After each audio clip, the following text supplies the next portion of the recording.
Many people ask me what it's like living in Spain as an American. Well, today I'm going to share with you my experiences and observations of just such an American living in Spain full-time for nearly 20 years. Hello and welcome back to my channel. I'm your friendly neighborhood Madrid man, but you can call me Scott. Today we're taking a walk and talk through the large Casa de Campo park here in Madrid, Spain. Come along, won't you? I recently conducted a survey among some of my American friends living here in Spain, living and working here in Spain, and most of them gave me very similar answers to the questions that I posed to them. Here are the things I found. In general, in a nutshell, I guess you could say Spain is different, and that it is. One of those differences is security. Again, we're comparing American style security with Spanish style security.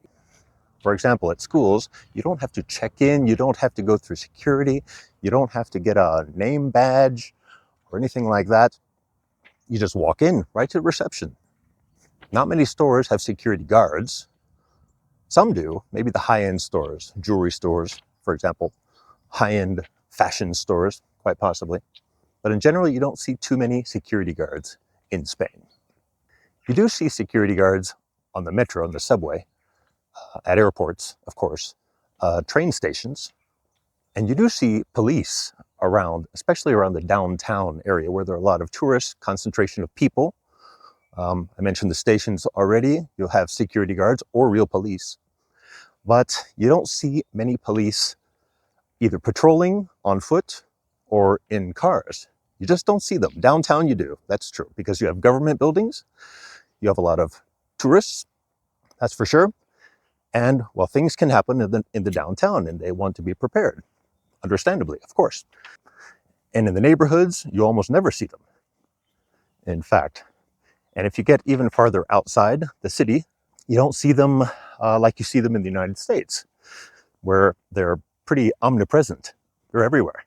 Sometimes if you're walking around Madrid, outside of the city center, that is, you could go a long, long time without seeing a single policeman. And that brings me to my next point. Driving and parking, or double parking, in Spain. On this topic, I could easily fill an entire video. So this is, I guess, one of my pet peeves. I drive to and from work every single day.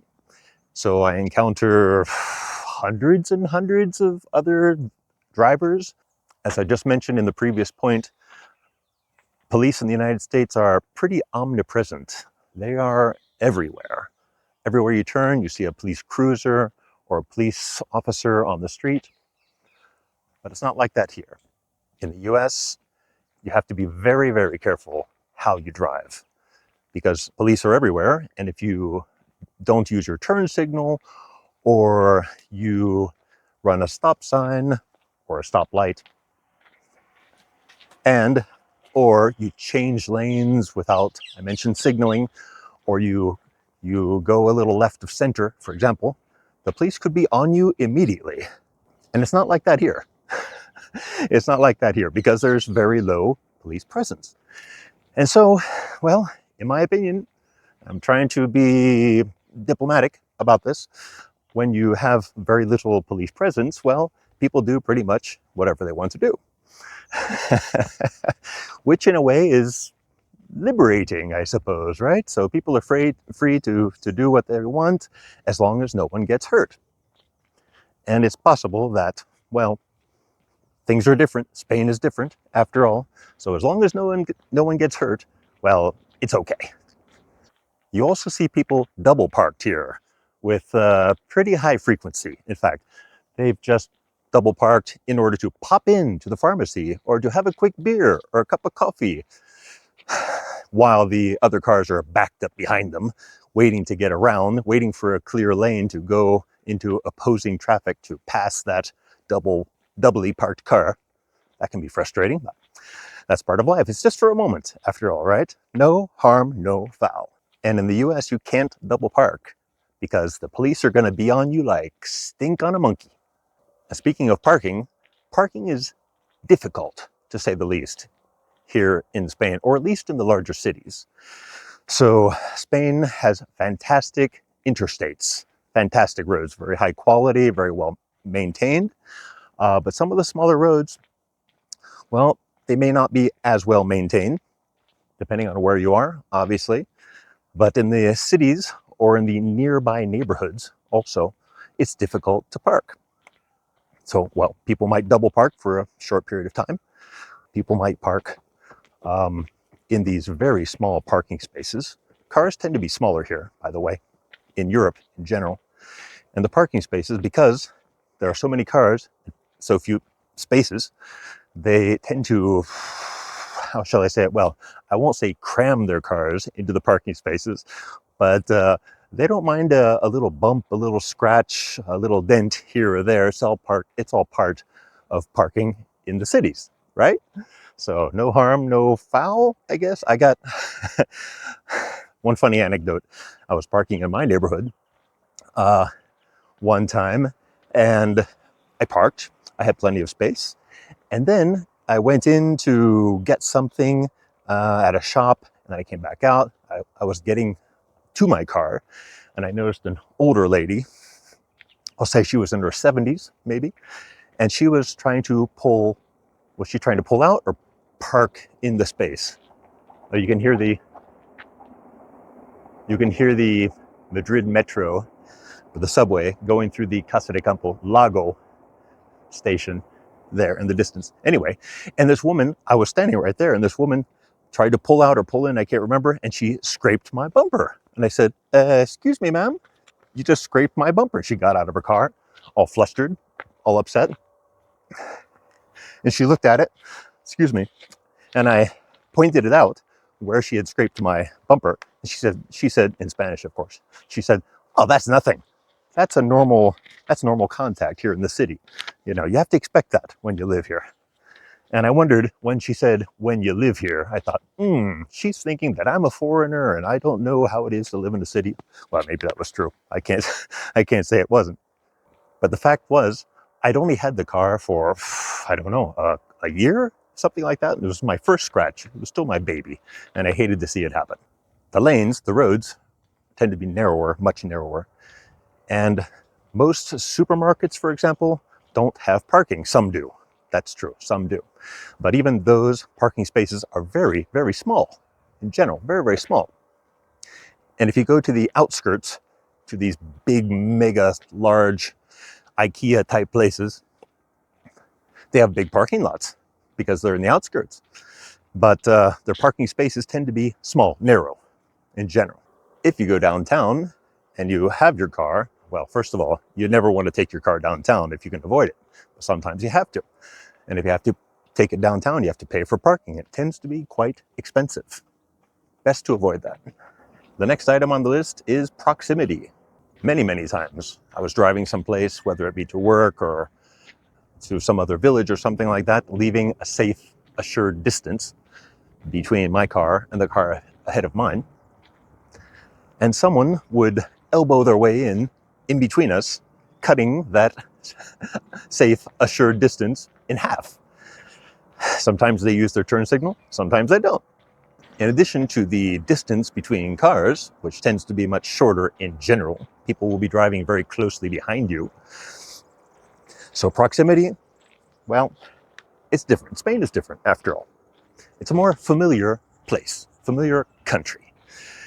And so oftentimes when you go to work, if you're using public transportation, or if you just have to go downtown or wherever, sometimes the buses, the metro, the subway, or the trains, regional trains, are packed full to the gills. Don't you love that expression? Not an expression I get to use often enough here in Spain. They're packed to the gills. So you have to literally force your way into the pack of people pushing between bodies, sometimes sweaty in the summer. And well, that's just expected because you have to get to work after all. And nobody seems to mind. And nobody seems to mind because everybody's in the same boat. You just hope that everybody wore their deodorant that day.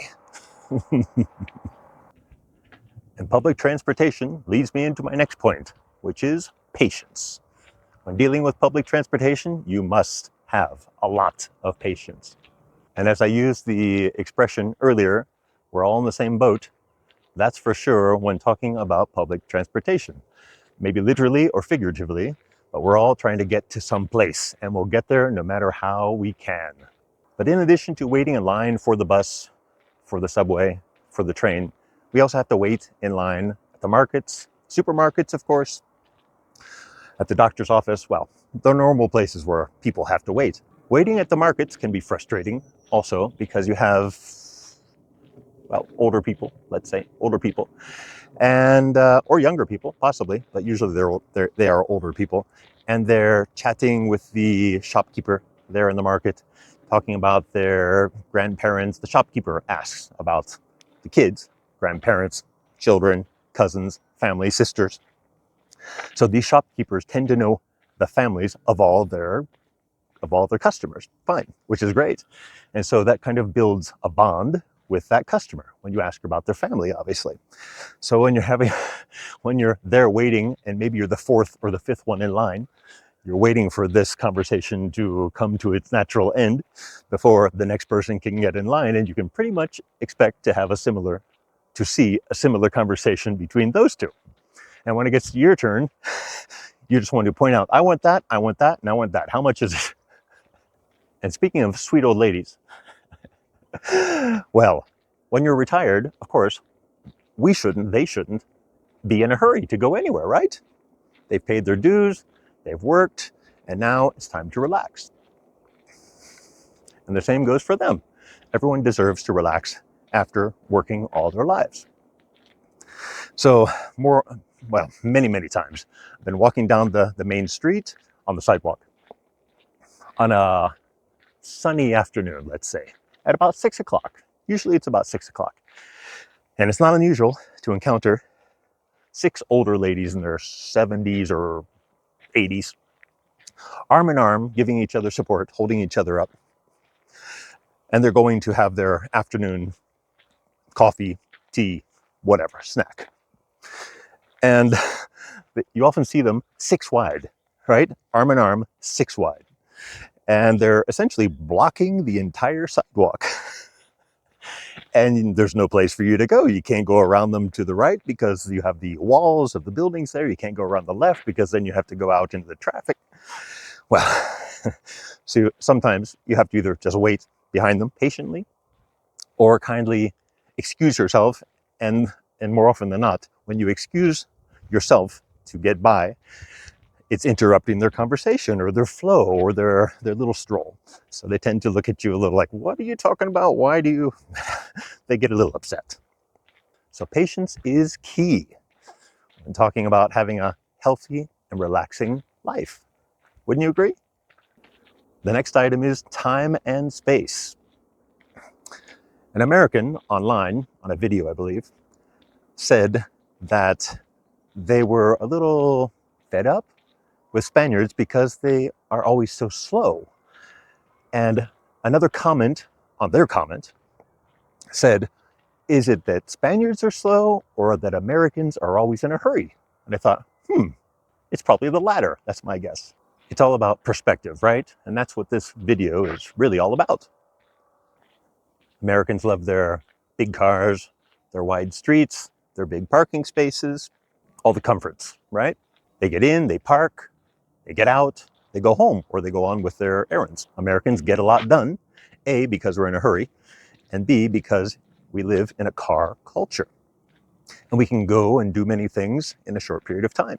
This kind of lifestyle doesn't exist in Spain. It really doesn't. And thank goodness. Patience truly is a virtue. And here, you need to have patience because things go at a different pace. And it's not better, and it's not worse. It's just different. It's best not to fight it. So I've talked about pace. Now let's talk a little bit about time. I think everybody by now probably knows the typical times that Spaniards eat their meals, which are different from the times that Americans tend to eat their meals. So many people, before going to work, they'll have a very light breakfast. So it could be a cup of coffee, it could be a Danish, it could be a piece of toast with some olive oil and salt, which is delicious. Just love that. Or some people don't have any breakfast at all, or they'll just have a coffee. And then later on in the day, I'm going to turn around here, getting winded, walking uphill. And then later on in the day, at about 11 o'clock or so, they'll take another break for their second breakfast at about 11 o'clock, which tends to be as weighty as their in-home breakfast, but sometimes it's more. Then later, at about 2 o'clock, of course it varies depending on your job and your schedule, etc., etc. Then generally speaking, at about 2 o'clock, they have their lunch or lunch break, which could last an hour, could last 2 hours, could last 2.5 hours. Then at about 6 o'clock, they have another break. And this could be taken at home. This could be, at work, if you're still working at that time. Some people do. And this is just like a coffee break with something light. I don't know what it could be, like a Danish or a piece of fruit or something like that. And then dinner time comes around at about, again, it depends on the schedule, the person's work schedule, life schedule, maybe age also, might depend on their age. And dinner is generally around, at home, I would say on a work night, weeknight, maybe 8:30, 9 to 10 or so, maybe later if you don't wake up too early. But if you're going out to a restaurant, for example, nobody in their right mind would think to make a reservation for any time before 9 o'clock, I suppose. Most Spaniards, I would think, again, the people in the cities are a bit different than the people in the smaller towns or in the outskirts. That's true. But in the city, for example, dinner could be at 10 o'clock, and it might last until midnight, or it might last until 1 o'clock or so. But at home, dinners tend to be light, because who wants to go to bed on a full stomach, right? And the last item about time is the store opening closing times. So every store is different, that's true, and most stores in the downtown, the tourist center essentially, are open all day long. But outside of the city center, most stores, I'm going to turn around here, most stores, they'll close for lunch and they'll open 2.5 or 3 hours later. So they might close at 1:30 or 2 and open up again at 5 o'clock, let's say. And many stores are open on Saturday, but only in the mornings. Only in the mornings. The market, for example, most markets are open Monday through Friday. They break for lunch, they close for lunch. And then on Saturday mornings, they open, let me see, I think at 9 o'clock, 8:30, I believe. Then they'll close at 2, and they don't reopen on Saturday. And they're definitely not open on Sundays. So you have to kind of plan your week around their schedules if you like to shop at the markets. Unfortunately, I don't know why I said that, but many people don't like to go to markets, usually younger people, I suppose, because, well, their schedules just don't allow it. They're not home yet. The markets are closed when they get home from work, for example. So it's just not convenient for a lot of people. And I think that's one of the reasons why markets are becoming less and less popular. That, in addition to there being more and more supermarkets. Supermarkets are everywhere here. The next item is greetings. So most people know that noise that you're probably hearing is coming from, and you probably can't see it. Yeah, maybe you can see it right there, from the amusement park here in the Casa de Campo. I think I'll walk away from it. Maybe the noise will get a little lighter. Anyway, what was I saying? Oh yeah, greetings. So Spaniards love their greetings, which is great. Everybody should say hello and goodbye and all that stuff.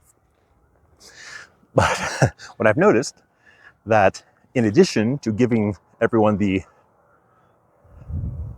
obligatory 2 kisses, first go left, then go right, on the cheek. In addition to that, which is fine, although for Americans, many Americans, it's kind of an invasion of your own personal space, I suppose, but you have to get used to it in Spain, because that's what people do. When you greet someone, you see a friend, or even when when you're being introduced to friends of friends. So you always lean in and give them that double kiss.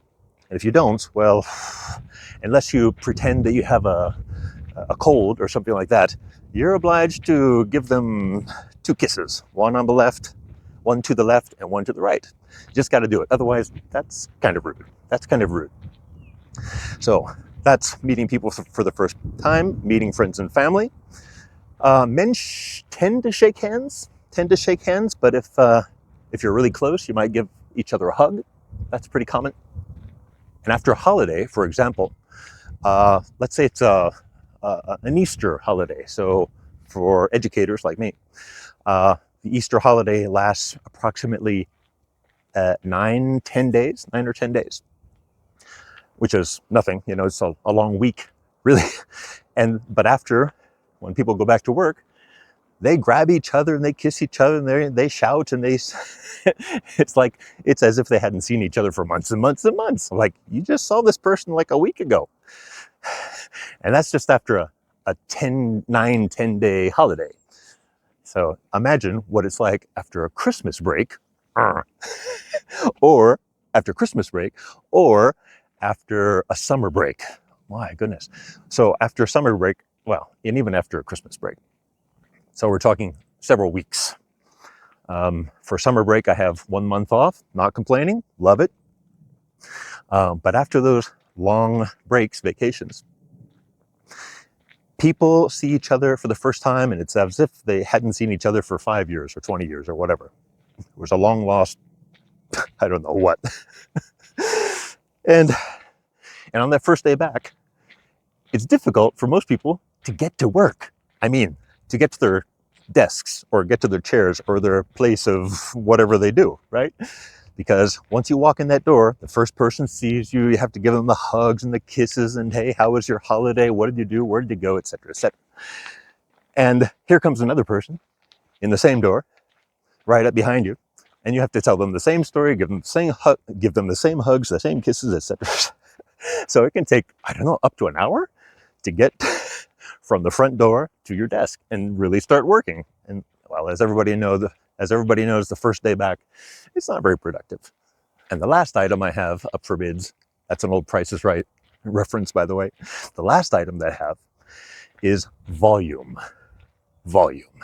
And anyone who has been to Spain and is watching this video right now, you know exactly what I'm talking about. I've heard some people say that Americans are loud. Okay. I'm sure some are. I have no doubt about that. However, when my American friends, well, friends or online friends or acquaintances, when they come to Spain, to Madrid in particular, and they meet up with me, we go out someplace, that's the first thing they mention, the volume. How loudly people talk to each other in bars and in restaurants. And in some cases, it's difficult for us to have a normal conversation, whatever that is, because of the noise level. Well, I can't say all Spaniards are noisy, but if you have a lot of people in a smallish place and everyone is trying to be heard, well, what do? You raise your volume so that you can be heard.